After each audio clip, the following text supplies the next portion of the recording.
Sa dami ng lamang dagat, madaling isiping hindi sila mauubos.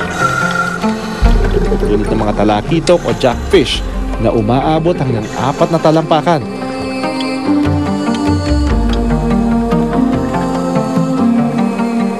Sa ilalim ng dagat, tila mahirap mabawasan ang kanilang bilang. Tila nanlilin lang na hanggat may tubig, may isda.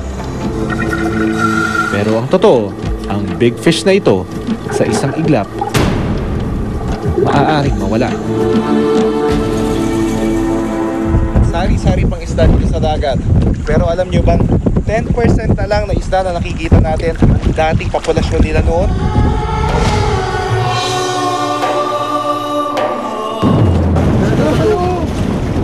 Kagawad! Bakit kailangan na nating umalis? Malakas na. Magsiguro na tayo. Bitaw.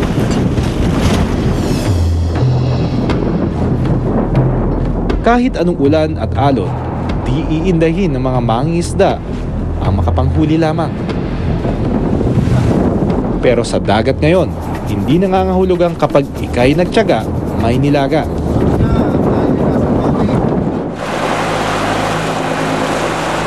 Kinabukasan, binalikan namin sina Eric at Mato. Tinuloy pa rin pala nila ang pangingisda kagabi. Sanay na kami sa gayong mga ulan, malakas, malaking alon, si Basko. Bagyo lang, hindi talagang ilang iniiwasan namin.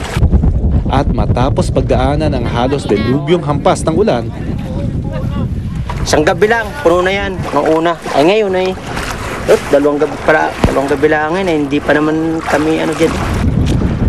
sinimulan na nilang muling hanguin ang kanilang pain. Ngunit bawat kabig, walang huli. Ay, nako! Maya-maya lang tila bumibigat na ang pagkabig. Baka ito na.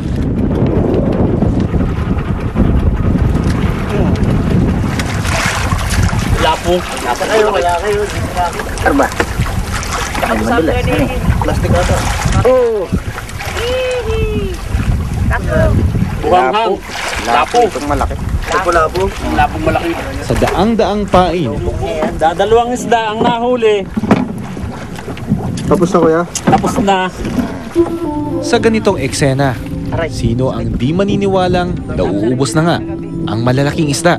Sa nakaraang 40 o 50 years, halos 90% na ng isda natin kinain na naubos na, nahuli na. Kung titignan mo yung reef fishes, tinatawag nilang demersal fishes, dumaan na tayo sa maximum sustainable yield. Mga 35 years ago. Dahil sila ang mga top predator, kinakain ng malalaking isda ang mahihina at sinisigurong tanging ang malalakas at malulusog na lahi na lang ang matitira. At ang kanilang nabibintong pagkawala, maaaring magkalat ng iba't ibang sakit sa ating fish stock.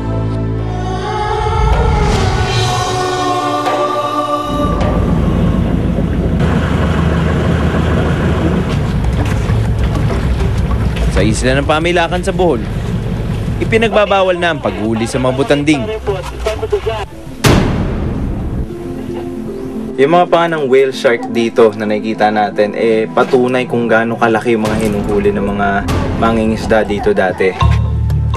Pero simula nang ipatupad ito, itinuon na ng mga tao ang kanilang kabuhayan sa paghuhuli ng ibang yaman dagat na di man sing laki ay nanganganib na rin at nasa red list na. Ang mga manta ray. Sa videong ito, kitang-kita kung paano sila nilalambat.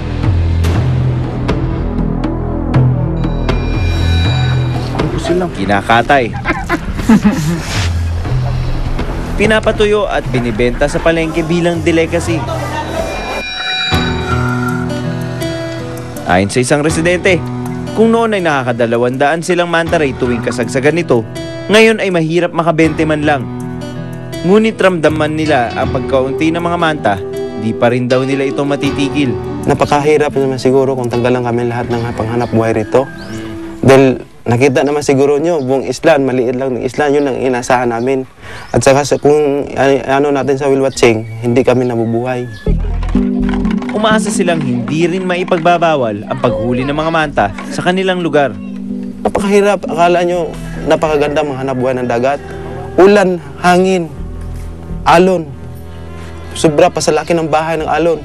tinis-tiis namin yan. Dahil yung kita namin, kailangan makapag-aaral ng mga anak namin, makapakain ng mga hayop namin. Yun lang ang hangad namin. Hindi naman kami naghangad na yayaman kami o saan.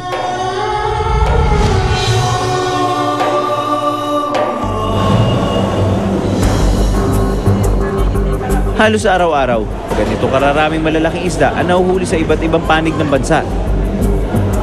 Ito mga pagi ito. Alam mo ang dahilan kaya pinipilit natin pigilan ang paghuhuli ng mga big fish or yung mga tulad nito, mga pagi, mga pateng is unang-una, matagal sila magparami.